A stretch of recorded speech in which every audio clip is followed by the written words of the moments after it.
The Icons of Real Estate Podcast. Are you ready to learn the proven money-making secrets from top-producing Icon agents? Ready to skyrocket your business? This podcast is for you. Tune in every week with your host, Tomasz Fonseca, and find out how to implement proven strategies to 10 times your business, from $3 million to $30 million in just 12 months. Brought to you by the Masters in Real Estate Marketing, Arter SEO. One. Hello and welcome back to the Icons of Real Estate Podcast. I'm your host, Timothy Kaitano, and today, ladies and gentlemen, we have a good show for you. Today's guest is a successful young man. He's been taking over his industry by storm. And, he's highly accomplished, man. I'm telling you, he has managed to build a solid seven-figure e-commerce brand and scaled a short-term rental portfolio to over $10 million worth of assets under his management. And if you're hearing this and you're wondering, man, how do you get to this level of success? Then trust me, this episode is definitely going to give you the know-how. And trust me, you do not want to miss a second of this. So I'm going to give you guys literally 5 seconds to grab your notebook and your pen. Call your friends, tell them to tune in because they do not want to miss this. Ladies and gentlemen, help me welcome a luminary in the industry, Mr. Jacobo Hernandez. Welcome to the show, sir. Hey, Timothy. Thanks for having me, man. Quite an intro. Appreciate that. Hey, Happy man. to be here. It was gonna be a bit longer, but I was like, man, we don't have enough time. My mic sound good? Is it all good right now? Your mic is good. Visuals are perfect. I love the background, by the way. Appreciate it, man. I just redid The Office recently, so. Hey, if you're listening to this on any other platform, I highly recommend that you go on YouTube so you can see what we're talking about. It looks really nice. I love LEDs and cool lightings in the background. So yeah, I must say it's really impressive. But we want to get to know you a bit. 10 million, $10 million in assets. How did you get to this point? And just so we really understand your journey, can you tell us how it all began? Yeah, so I got to backtrack quite a bit in order to get to where we're at right now. So originally, my first business was an e-commerce business. I started back in 2018. While I was still a freshman in college, I decided to take a trip out to China. Something said I needed to go visit China, so I took a plane there, spent the summer there, and started visiting suppliers. I wanted to do something. I knew I wanted to do something online, but I didn't know what I wanted to do. So start meeting with suppliers, start looking at different products. And as soon as I get back to the US after that summer, I started this wedding gift brand. Now, mind me, I had never been to a wedding up until this point. I was, I think, 21 or 22 years old, and it was all just pure data analysis. So I looked at Helium 10 and some other Amazon softwares, and I saw that there was demand for this. So I launched the wedding gift brand, and it took off. In the first 12 months, I was able to scale it to a seven-figure business, but I didn't know what I was doing. So I'd be in class literally trying to answer customer messages, trying to fulfill products. I even had a warehouse near Doral in Miami. I would drive back and forth right after class, and that was just me grinding, learning to do business. I actually went to the University of Miami for business school, but I can probably attribute 99% of the success not to school, but to actually taking action. And that's where I learned most of the stuff, is just actually doing it. I didn't know what a P&L was. I didn't know how to manage cash flow, but I figured it out. So long story short, I had a lot of issues with Amazon. I also faced a lot of challenges.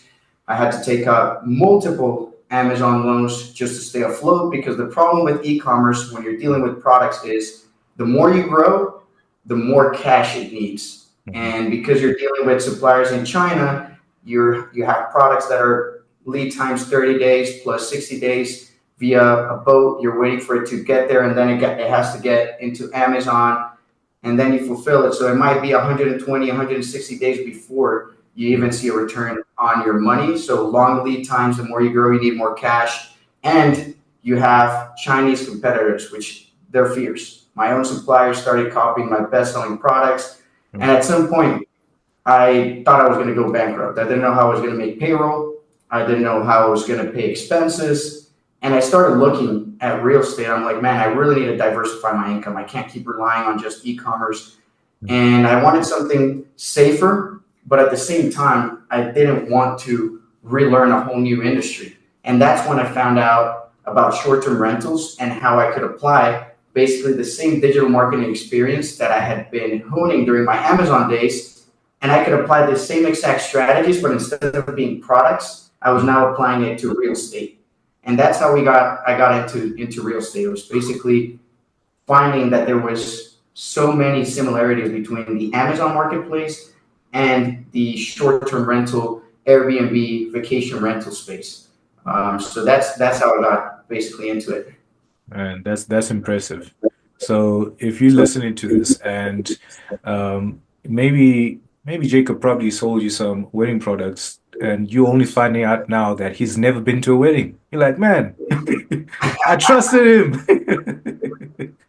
Yep. But that's impressive, man. And you transitioned into real estate. So what lessons from your e-commerce experience have you seen to be most valuable, in your transition into real estate? What lessons did you take from that and apply to real estate?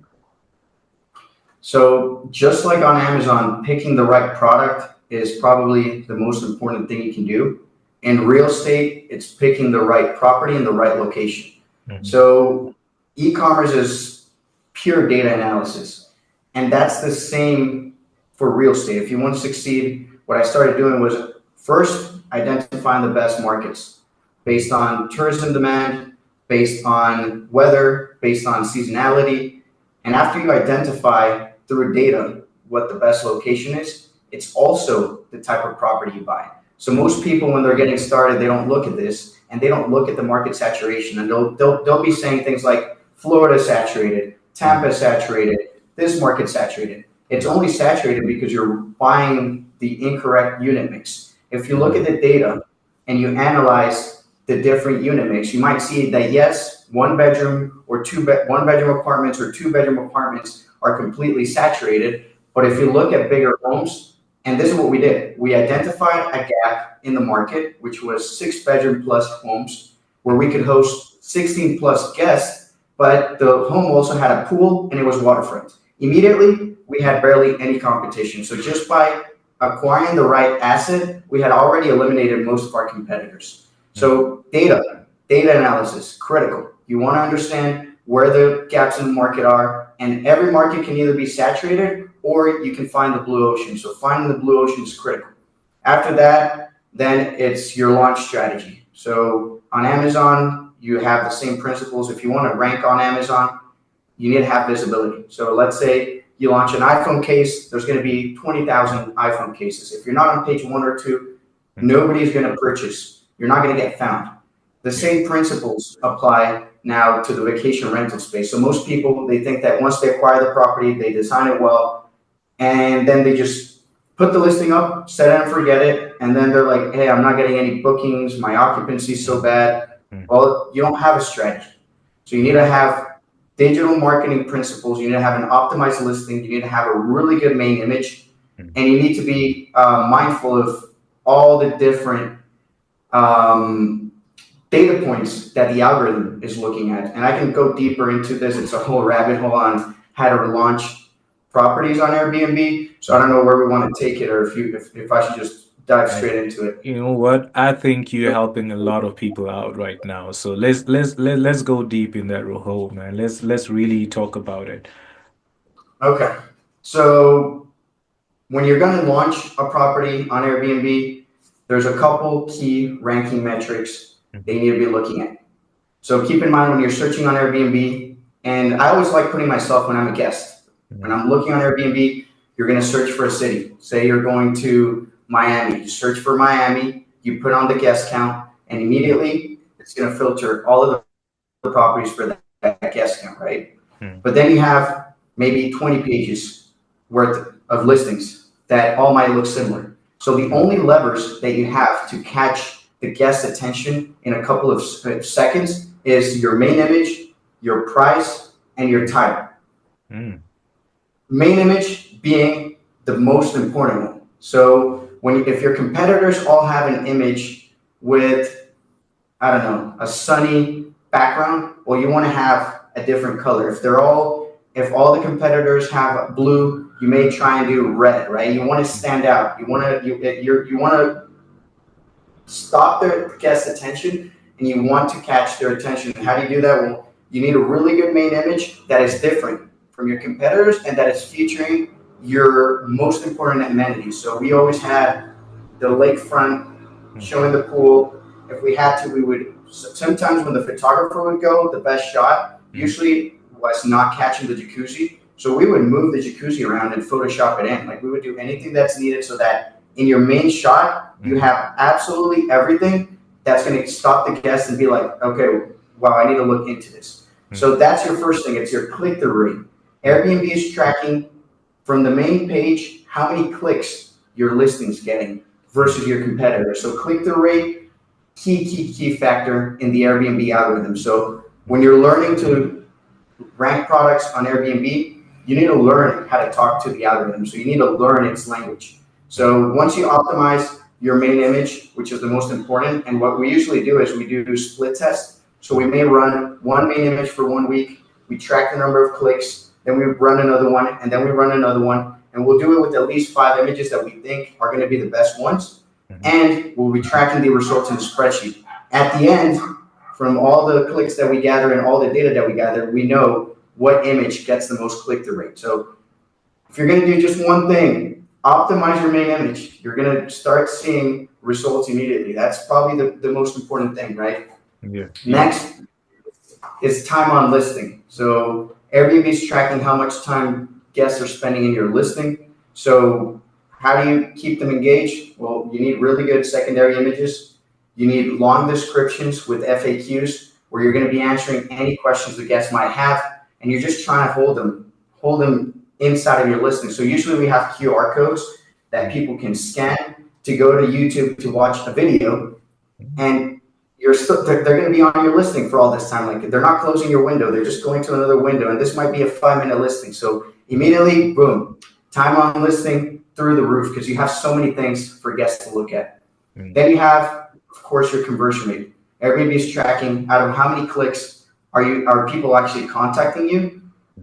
Wish list additions, and then your reviews. Reviews are a key lever in ranking. You're going to notice that it might be page 1, but if your review rating drops below, say 4.5, 4.8, 4.7, and you start dropping, your rank is going to immediately be impacted. So I can't stress how important it is to keep a good rating on Airbnb. And those are the factors. Now we can go into also how to actually hack and game some of those, like wish list additions.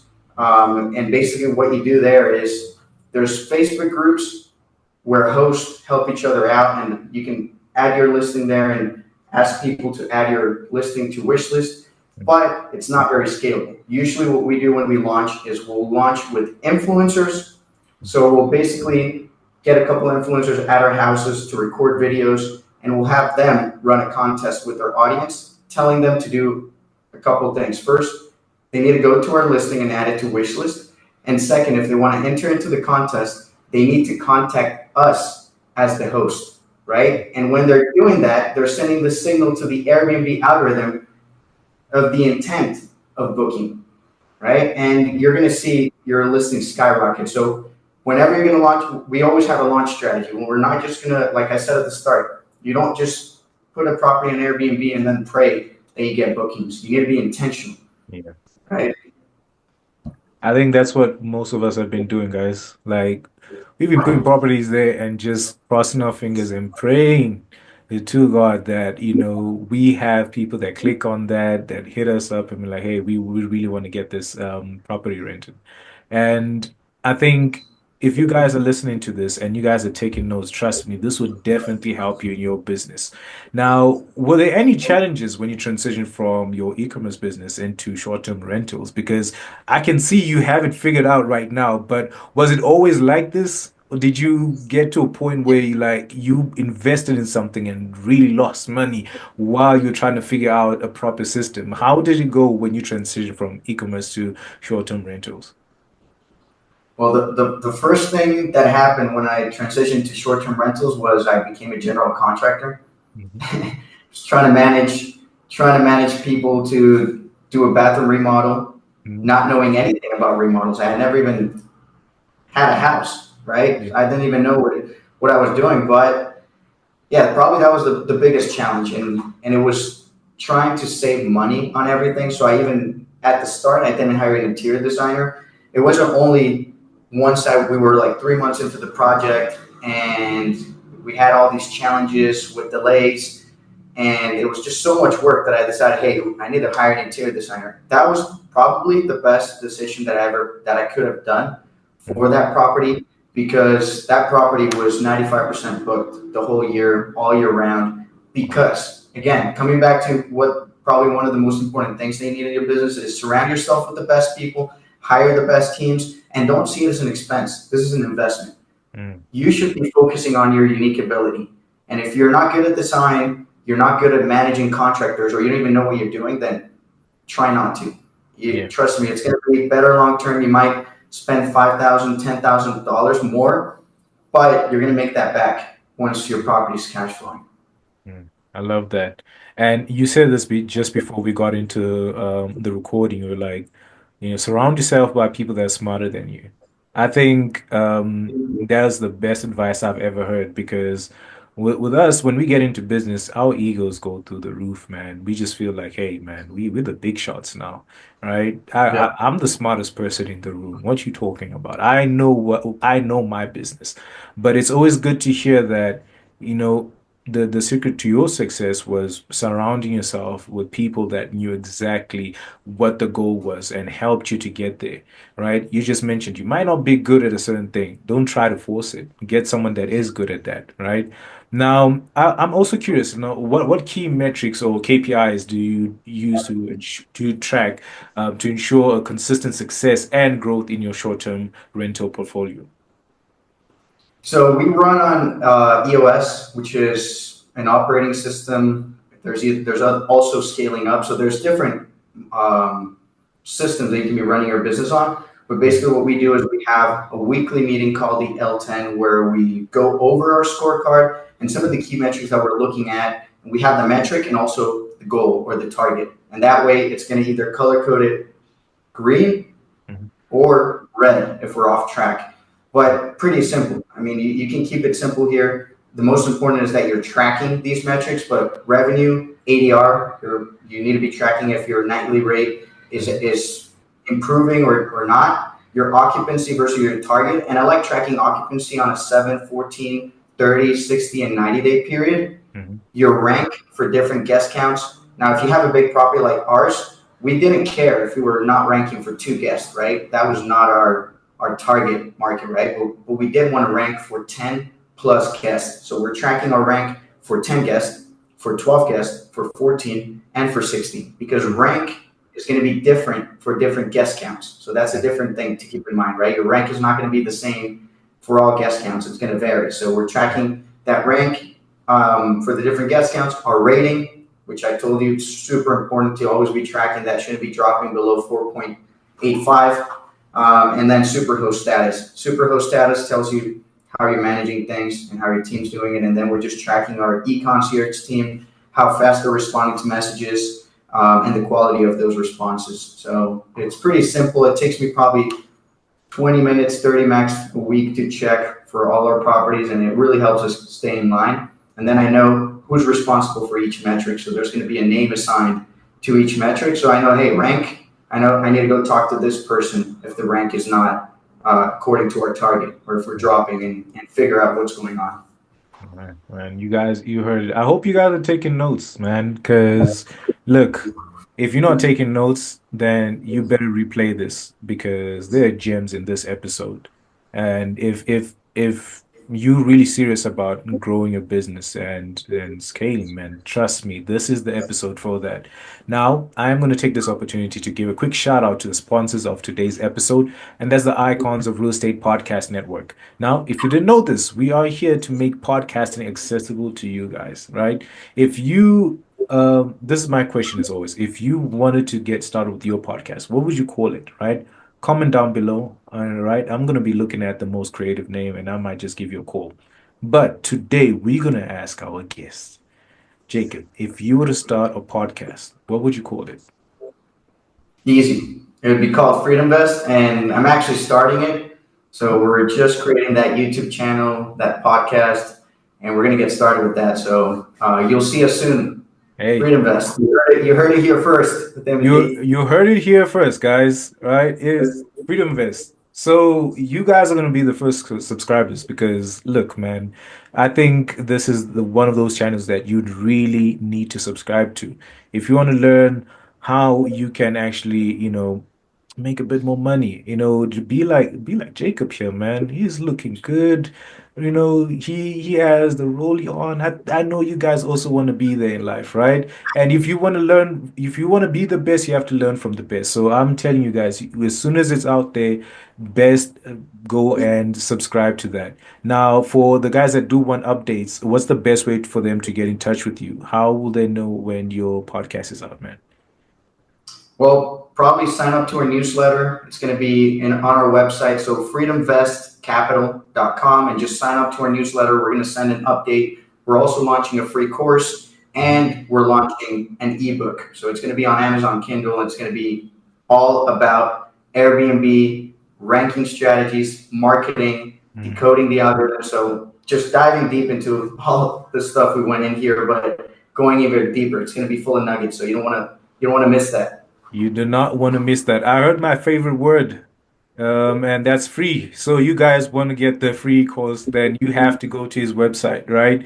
There is more, but listen, man, just start off there and you get to learn and learn and learn. And trust me, you will not regret it. Now, back to our conversation. As someone who has scaled multiple businesses, what do you think is the most important factor in achieving rapid growth in any industry? Yep.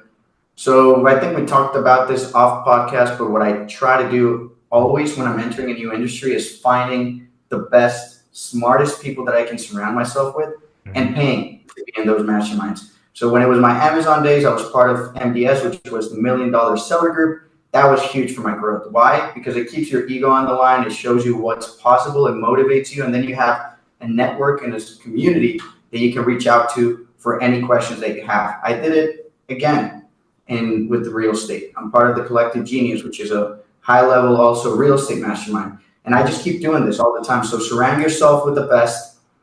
That was probably the best advice I can give anybody starting out. Even if you have to invest in your education first. It's an investment. So if you only have $5,000, go and put them into education first instead of trying to buy a property. Like go invest in your education. Second, hiring the best. Again, this is an investment. It's not an expense. A lot of people see their employees as an expense. Your team is critical. You can't do this alone. So again, coming back to surrounding yourself with the best, right? And then systems. Make sure you run on an operating system such as EOS or Scaling Up, or there's other out there, whatever works for you. Have all your SOPs mapped out, have processes, have regular meetings, run, even if you have one property, run it like a real business. Because a lot of people go into this running it as their side business or as their hobby. Treat this as a real business and treat it like you were already doing multiple millions of dollars. And if you treat your business when it's small with the respect that it requires, it's going to grow, right? So treat it like your baby. So you guys heard it, man. I don't know about you guys, but I'm definitely gonna apply this. All right. Invest in yourself, invest in your education. I think that's one thing that we all like neglect, right? We see these courses, these masterminds as expenses, but they're not. It's an investment. It's an investment that you need to take. You might just be like, nah, I don't need it. I'm just gonna go right ahead and get into Airbnbs. Man, you're gonna be on the fourth page. I'm telling you that right now.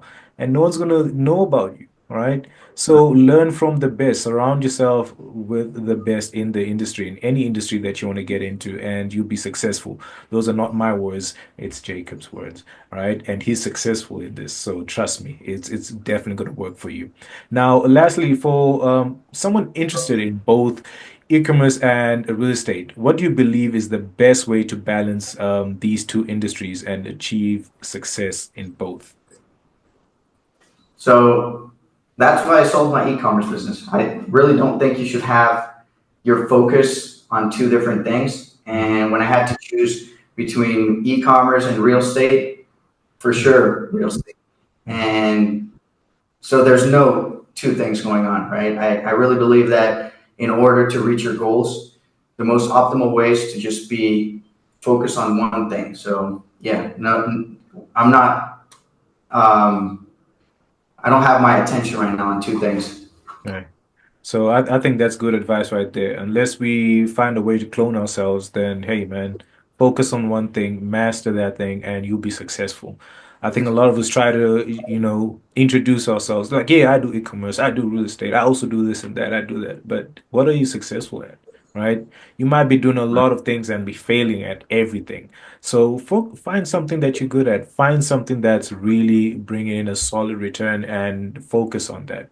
Now, Jacob, thank you so much for being an amazing guest. We are running out of time, and we are definitely going to get you back on the show because I feel like there's so much that we didn't touch that our audience will learn, can actually benefit from.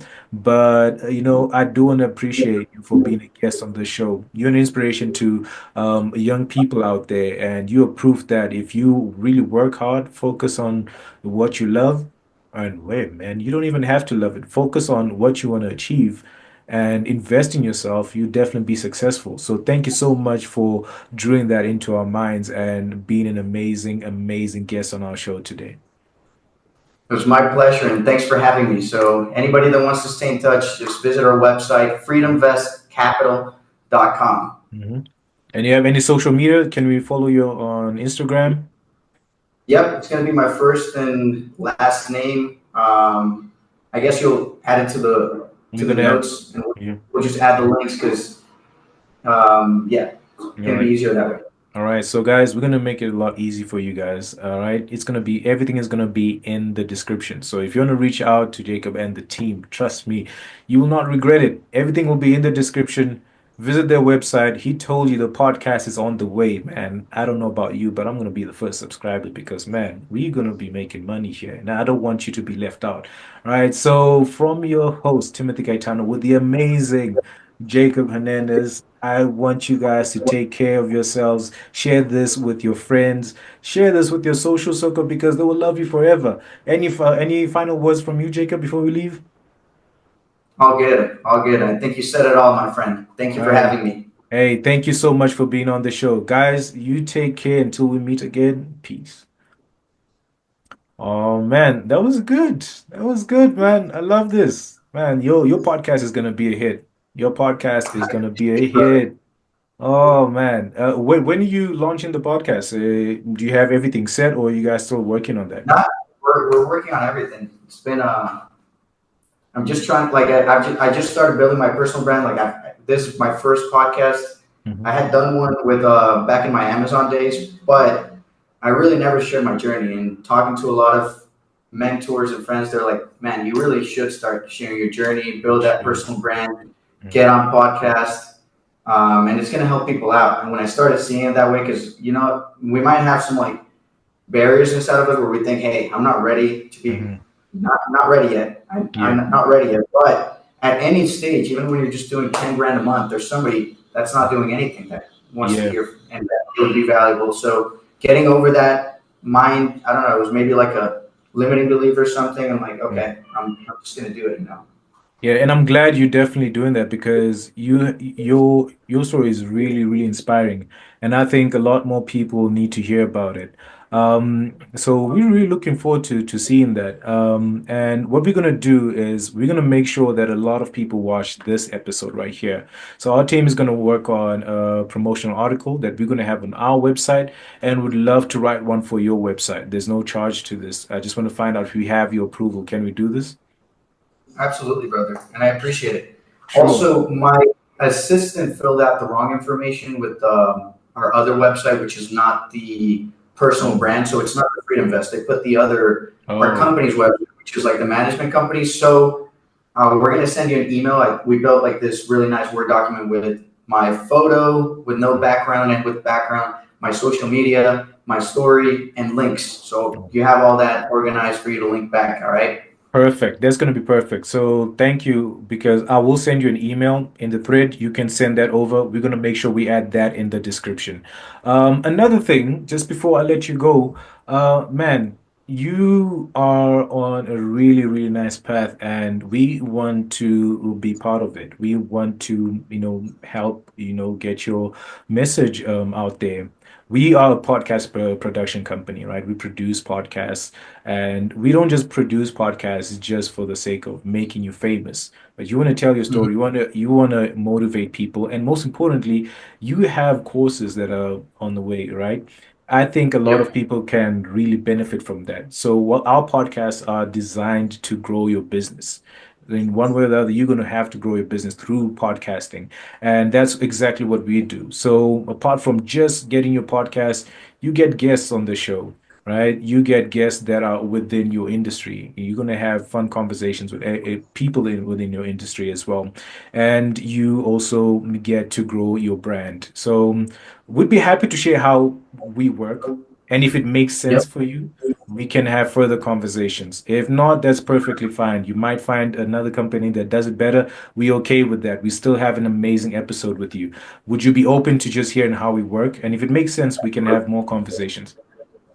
Yeah, no, absolutely, man. I think this episode's been great, and you seem like a really cool dude. So for sure. All right. I don't know how your calendar is looking. Would next week work for you? Or would next week Yeah, for sure.